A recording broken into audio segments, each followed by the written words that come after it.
반갑습니다. 오늘도 하나님께서 주시는 말씀으로 은혜가 가득하고 또 회복되는 시간 되기를 바라겠습니다. 아멘. 두 분은 여러분 언제 가장 두려우세요? 아내와의 약속을 못 지켰어요. 그렇죠. 네. 우리 세례 씨는 언제가 가장 두려우세요? 저는 좀 아플 때 두려움이 확 임하게 되더라고요. 그렇죠. 네. 그렇죠. 저는 가끔 가다가 꿈에 무슨 꿈을 꾸냐면 말씀이 아직 준비도 안 됐는데 설교 강대상에 막 서야 되는 그런 꿈을 가끔 꾸거든요. 그래서 깨고 나서는 말씀 잘 준비해야겠다는 그런 결심을 매번 합니다. 오늘 시편 126편을 통해서 우리가 가장 두려움이 임할 때에 이 말씀이 우리에게 있어서 놀라운 하나님의 그 위로도 되고 그리고 힘이 되어지는 그러한 능력의 말씀으로 우리에게 와닿게 되기를 정말 주님의 이름으로 축복합니다. 아멘.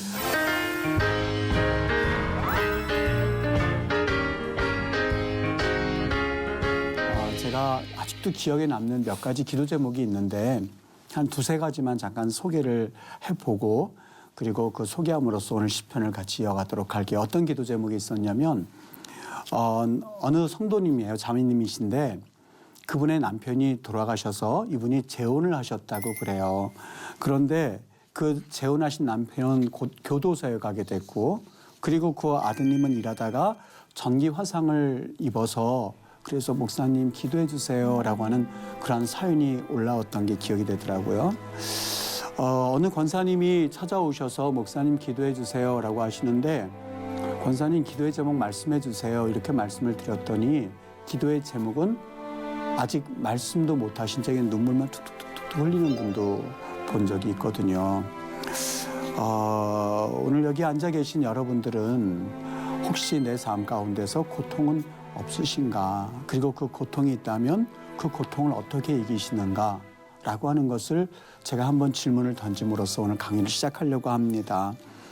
특별히 이 말씀을 제가 시편 126편을 잠깐 오늘 강의하기 전에 제가 무슨 기도를 했냐면 하나님 이것이 강의이기는 합니다만 이 시편 126편을 우리가 공부했을 때에 이 방송을 들은 시청자들께서 고통 가운데 있는 그 어떤 형제나 자매님이 이 말씀 통해서 큰 위로와 용기를 얻었으면 좋겠다는 간절한 마음을 가지고 오늘 시편 126편을 준비했습니다. 한 가지 우리가 이 수많은 기도의 제목을 보면서 또 한 가지 제가 느꼈던 것은 우리가 그리스도인이라고 해서 고통당하지 않는다라고 하는 생각은 조금 이제는 바꿔야 될 것 같아요. 성경에서도 어느 곳에서 우리가 예수님을 믿으면 고통당하지 않습니다라고 말한 적이 없어요. 오히려 그 반대죠. 너희가 세상에서는 환난을 당하나 너희가 세상에서는 환난을 당하나 그다음 하신 말씀이 담대하라고요. 담대하라고요. 예수님께서 우리에게 고통을 없애주기 위해서 오셨다고 보기보다는 우리가 이 세상에서 고통을 당하지만 예수님은 그 고통을 이길 수 있는 우리의 힘의 근원이시고 원천이시거든요. 유다 백성들에게 정말 잊혀질 수 없는 역사의 아픔이 있습니다. 우리에게는 역사의 아픔이 6.25 전쟁이라든지 그리고 한일 합방 같은 그러한 기가 막힌 역사의 아픔이 있습니다만 이스라엘 백성들에게는 이스라엘 멸망과 그래서 포로로 갔던 것과 또 두 번째 유다의 멸망 그리고 포로로 끌려갔던 사건입니다. 몇 년 동안 그들이 포로로 끌려가서 고통을 당했냐면 약 70년 동안의 포로 생활이었습니다. 그리고 하나님께서 그들에게 은혜를 주셔서 이제 그들이 포로 귀환 시대를 열게 되거든요. 오늘 이 말씀이 시편 126편이 바로 그 포로에서 귀환한 이스라엘 백성들이 불렀던 그 노래이기도 하고 그들이 하나님 앞에 탄원하는 절규이기도 합니다. 그 내용을 가지고 우리 읽어봐야 될 텐데 유다 백성들이 이 포로 생활했을 때 너무너무 아팠을 겁니다. 그리고 힘들었을 겁니다. 이 그들의 심정을 노래했던 것이 바로 예레미야 애가거든요. 예레미야 애가 우리 1장서부터 5장까지가 다 그런 그 아픔을 노래한 시인데 이것을 일컬어서 우리가 영어로는 덜지송이란 말을 씁니다. 그러니까 라멘트는 그냥 하나님 앞에 하나님 우리를 좀 도와주세요. 우리와 함께 해주세요. 내가 왜 이렇게 하나님으로부터 버림을 받았습니까? 하는 것을 탄원시라고 이야기를 하고요. 예레미야 애가 같은 경우는 심지어는 장송곡이라고 하죠. 덜지송이라고 이야기를 합니다. 그런데 여기 덜지송 예레미야 애가에 보면 그들이 포로 생활하면서 얼마나 힘들었는가 하는 것들을 엿보게 하는 장면이 있는데 다 읽지는 못하겠고 우리 예레미야 애가 1장 1절서부터 5절까지만 좀 한번 볼 텐데 시간 관계상 우리 짧게 1, 2, 3절 제가 한 절 읽고 승대 씨가 2절 읽고 세리 씨가 3절 읽고 한번 읽어보도록 할게요. 네. 슬프다 이성이여. 여기 예루살렘 성을 말하는 거겠죠. 전에는 사람들이 많더니 이제는 어찌 그리 적막하게 앉았는고. 전에는 열국 중에 크던 자가 이제는 과부같이 되었고 전에는 열방 중에 공주였던 자가 이제는 강제 노동을 하는 자가 되었도다. 밤에는 슬피 우니 눈물이 뺨에 흐름이여 사랑하던 자들 중에 그에게 위로하는 자가 없고 친구들도 다 배반하여 원수들이 되었도다. 유다는 환난과 많은 고난 가운데에 사로잡혀 갔다가 그가 열국 가운데에 거주하면서 쉴 곳을 얻지 못하며 그를 핍박하는 모든 자들이 궁지에서 그를 뒤따라 잡았도다. 네, 유다는 환난과 많은 고난 가운데 사로잡혀 갔도다. 5절은 제가 한번 읽어드릴게요. 그의 대적들이 머리가 되고 그의 원수들이 형통함은 그의 죄가 많음으로 여호와께서 그를 공고하게 하셨음이라. 어린 자녀들이 대적에게 사로잡혀 갔도다. 어떻습니까? 포로로 끌려갈 때에 그들의 아픔을 노래하는 그런 노래입니다. 그게 예레미야 애가거든요. 그들이 70년 동안 이런 바벨론 포로 생활을 하다가 이제 하나님께서 은혜를 주셔서 돌아오게 됩니다. 여러분 그 마음이 어땠을까요?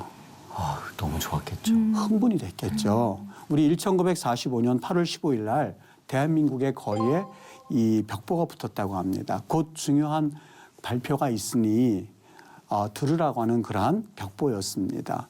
그 정오 방송을 통해서 알려준 것은 이제 일본 천황이 무조건 항복한다는 성명이 발표가 되었고 우리 대한민국 사람들이 그 방송을 들었을 때에 길거리에 모두 나와서 만나는 사람마다 다 뭐 부둥켜 안고 그리고 대한민국 만세 부르면서 다 같이 기뻐했다고 합니다. 아마 포로 생활에서 70년 동안 그들의 포로 생활을 끝내고 돌아왔을 때 이런 마음이지 않겠습니까? 그게 바로 126편 1절과 2절의 내용이에요. 이렇게 말합니다. 여호와께서 시온의 포로를 돌려보내실 때에 우리는 꿈꾸는 것 같았도다. 이해되시죠? 이제는 여호와께서 시온의 포로를 돌리실 때에 우리 정말 꿈꾸는 것 같았습니다. 2절에 우리 입에는 웃음이 가득하고 우리 혀에는 찬양이 찼었습니다.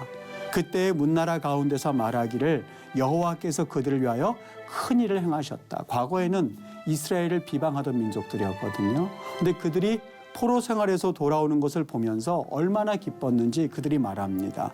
여호와께서 이스라엘 백성들을 위해서 큰 일을 행하셨구만. 이렇게 노래한다는 그들이 그만큼 기뻤어요. 얼마나 기뻤는지 그들이 기쁨이라는 표현을 썼는데 리나라는 말을 쓰거든요. 히브리어에서 사메아흐 나는 기쁘다 이 말도 있습니다만 여기 쓴 리나라고 하는 그 표현은 하나님께서 주시는 엄청난 기쁨을 표현할 때 리나라는 말을 씁니다.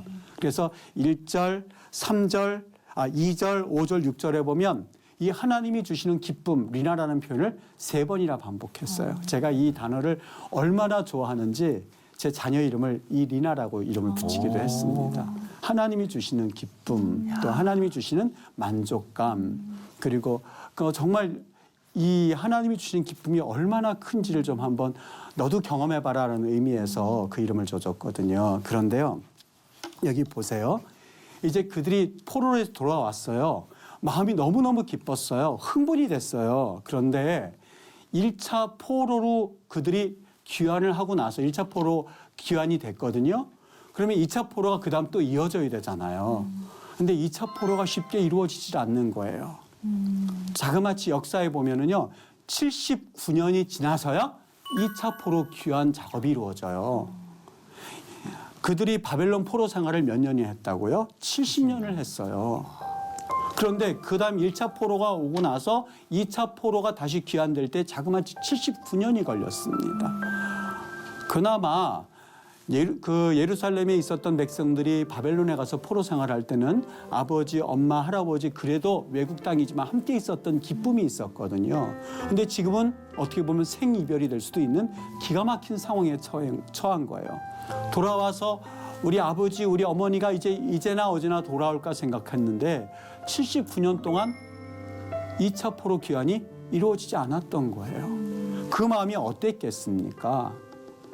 진나라 황공이요, 삼엽을 배를 타고 지나가는데 이 하인 하나가 그 금방 배에서 내려가지고 작은 새끼 원숭이를 데려온 거예요.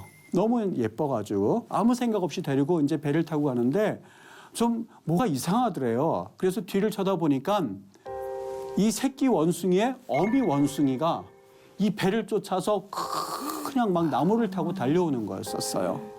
나무를 타고 달려오는 거였었어요. 그걸 멀고머니 바라보면서 언제까지 쫓아오나 보자 하고선 그들은 그냥 배를 진행을 시켰던 거죠. 한참을 지났어요. 사공들도 잊어버렸어요. 근데 배가 그 땅에 조금 가까이 닿았을 쯤에 어디선가 원숭이 한 마리가 붕 뜨더니만 그 배로 툭 떨어지더랍니다. 그 새끼 원숭이의 어미였었던 거죠. 사공들이 그 원숭이가 죽은 것을 보고 배를 갈라봤답니다. 그랬더니 창자가 다 끊어져 있더래요. 애간장이 끊어지다가 바로 여기에서 이렇게 되었다고 합니다. 1차 포로 귀환이 이루어지고 나서 2차 포로 귀환이 이루어져야 되는데 이것이 쉽게 되지 않는 거였었어요. 근 80년이 걸렸어요. 그들의 마음이 어땠을까요? 절망감이 있지 않았겠습니까? 우리 부모님, 내 자녀들 또 볼 수 있을까라고는 기가 막힌 그런 상황에 처해 있지 않았을까요? 그때에 그들은 하나님 앞에 이제 노래하기 시작합니다. 탄원의 노래를 하기 시작합니다. 그게 바로 4절의 내용이에요. 한번 보실까요? 여기 이렇게 노래를 합니다. 여호와여, 우리의 포로를 남방 시내들 같이 돌려보내소서, 이렇게 돼 있거든요.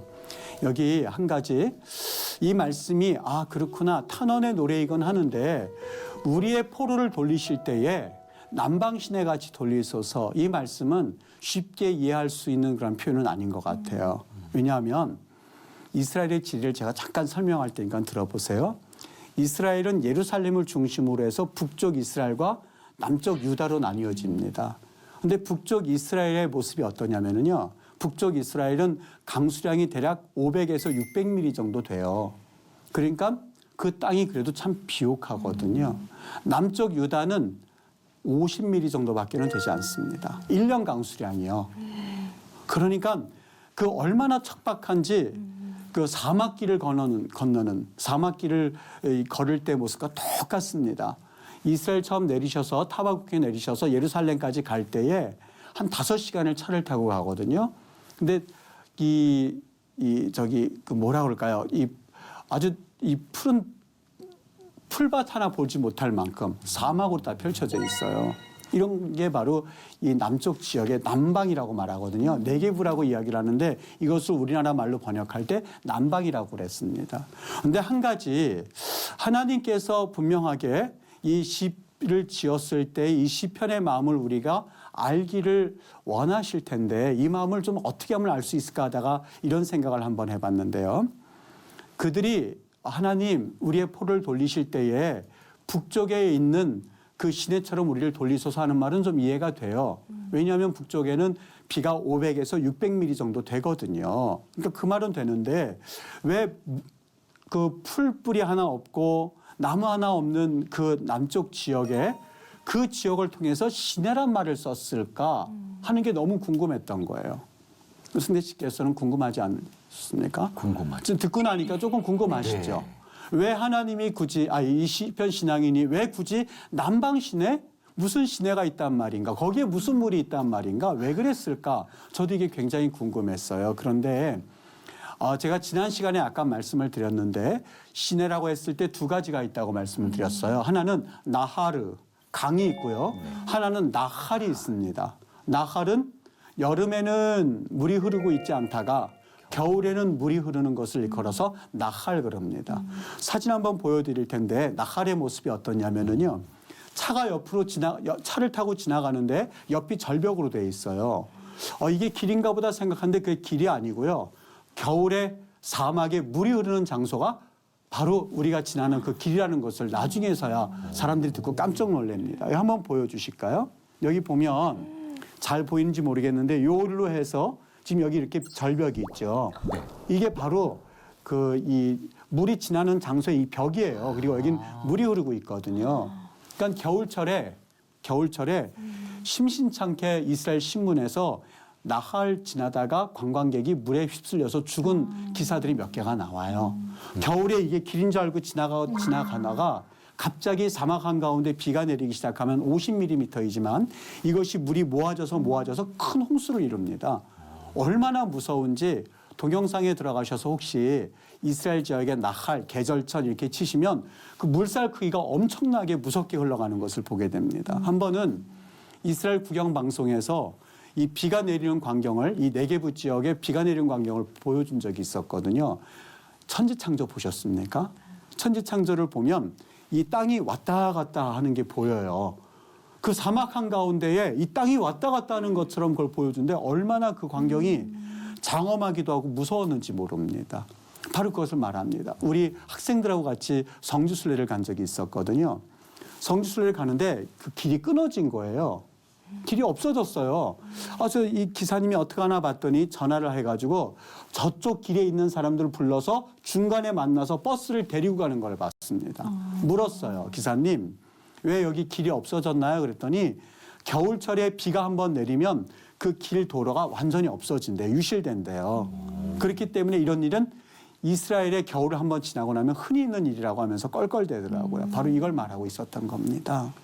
우리를 남방시내 같이 돌리소서라고 하는 그 말은 다른 말이 아니라 하나님 우리의 포로를 돌려주시는데 그냥 일반적인 물이 흐르는 것처럼 강과 같은 그런 유순한 그런 하나님의 속도가 아니라 하나님 지금은 여름이어서 사막 한가운데 있지만 이것이 겨울이 되면 이곳이 과연 사막이었나 싶을 만큼 기가 막힌 물이 흘러가고 대홍수를 이루는 것처럼 그 물살이 세서 기가 막히게 흘러가는 그 물처럼 하나님 우리의 포로를 돌리실 때 이렇게 돌려주세요 라고 하는 내용이 바로 4절의 말씀이거든요. 여기 저는 중요한 사실을 한 가지 우리가 생각해 볼 수 있다고 생각을 합니다. 살다 보면 우리 승대 씨도 그렇고 우리 세례 씨도 그렇겠고 우리 삶이 그렇게 호락호락하지가 않습니다. 때로는 너무 힘들다. 내가 이게 과연 살아남을 수 있을까라고 기가 막힌 상황에 처할 때가 종종 있어요. 때로는 사는 게 죽는 것보다 더 힘들구나 느껴질 만한 상황이 있어요. 그때에 우리 믿음의 사람들은 어떻게 이런 위기의 순간을 이겨나가야만 할까? 조금 전에 제가 도입 부분에 말씀드렸던 것처럼 우리 하나님께서 이 땅에서 우리가 고통이 없을 것이라고 말씀하신 적이 없습니다. 너희가 환난을 당할 거야. 너희가 어려움을 당할 거야. 그러나 담대해. 내가 너희의 하나님 됨이니라 라고 하시는 것이 우리 주님의 말씀이세요.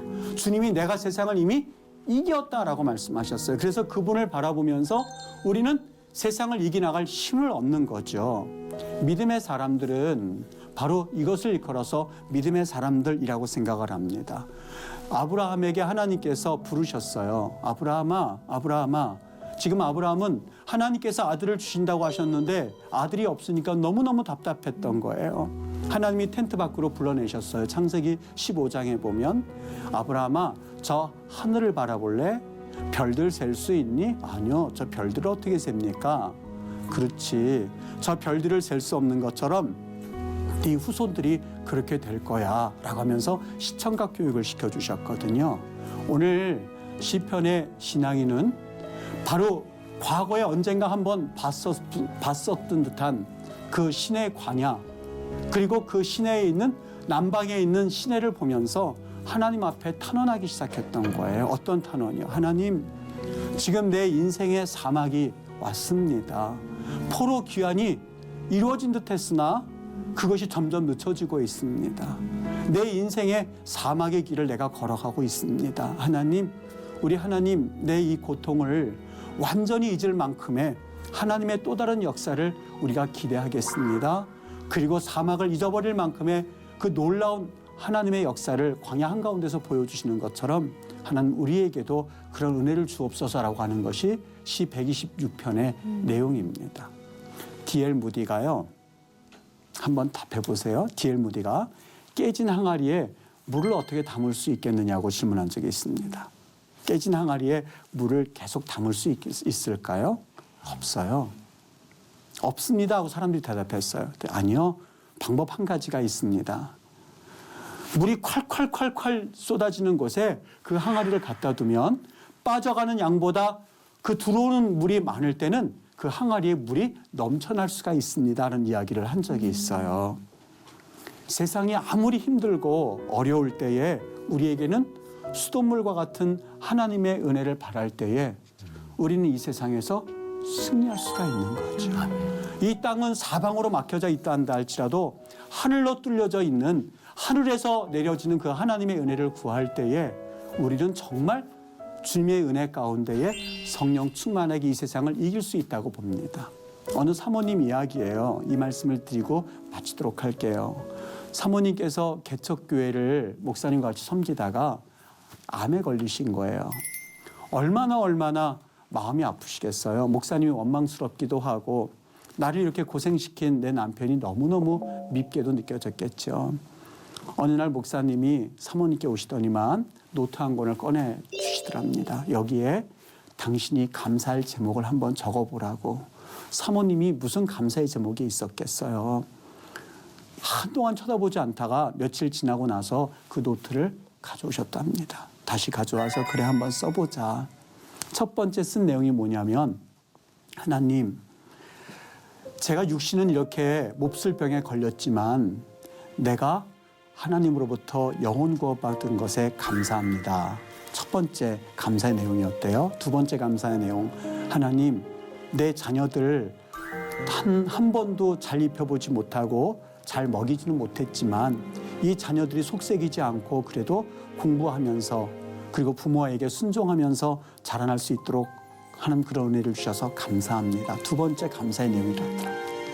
세 번째, 지금까지 원망스러웠던 남편 목사님이었는데 내 친구들은 남편이 외도하고 힘들게 할 때가 너무 많아서 속 썩는 것을 봤는데 내 남편 좀 고집스럽고 또 그런 거 빼놓고는 사실 너무너무 그래도 무난하더랍니다. 세 가지 기도 제목을 썼을 때 이 사모님에게 눈물이 터진 거예요. 하나님 잘못했다고. 내가 감사의 제목이 더 많은데 원망하고 살았다고 눈물이 터지면서 이분이 몇 날 며칠 회개하면서 시간을 보냈다고 그래요. 감사한 거는 이분이 암이 완치가 됐어요. 병원에 갔더니 그 암이 씻은 듯이 사라졌답니다. 우리 두 분은 물론이겠지만 여러분, 삶을 살아가다 보면 힘든 일이 참 많이 있습니다. 나는 좌절할 수밖에 없고 지금 내게는 절망할 수밖에 없는 여러 가지 이유가 있을 겁니다. 그때에 오늘 시편을 한번 그려봤으면 좋겠습니다.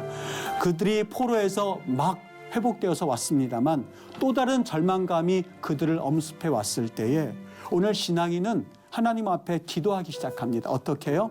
하나님, 우리의 포로를 돌리실 때에 남박의 시내들처럼 돌려주십시오. 내가 지금은 눈물로 씨를 뿌리지만 우리 하나님은 너무 선하신 분이기에 다시 하나님께서 기쁨의 단을 거두게 하실 것을 저는 믿습니다 하는 내용이 126편입니다. 그리고 그는 끝내 이렇게 하나님 앞에 고백하면서 노래하지 않습니까? 우리가 126편을 잠깐 한번 볼게요. 6절에는 이렇게 말합니다. 하나님, 내가 울면서 씨를 뿌리러 가지만 우리 하나님께서는 선하신 분이기에 그것을 그냥 공허하게 내버려 두지는 않으실 겁니다. 반드시라고 되어 있죠. 반드시입니다. 하나님은 반드시 우리에게 기쁨으로 그 곡식단을 가지고 돌아오게 하실 겁니다. 하나님 너무너무 감사합니다 하는 내용이 시 126편의 말씀이었었습니다. 여기 여러분은 물론 시청자들께서도요. 정말 우리 하나님께서 절망 가운데에 내가 더 이상 낙심할 수밖에 없는 상황이라고 할 때에 그 하나님을 바라보시면서 이 시편 126편을 한번 다 같이 따라서 여러분 한번 묵상해 보지 않으시겠습니까? 126편 가운데 하나님이 말씀하시고 하나님이 들려주시는 그 위로의 은혜를 가지고 여러분들의 그 절망을 이겨내실 수 있는 그런 놀라운 역사들이 나타나게 되기를 정말 주님의 이름으로 축복합니다. 아멘. 오늘 여기까지 하도록 하겠습니다. 고맙습니다.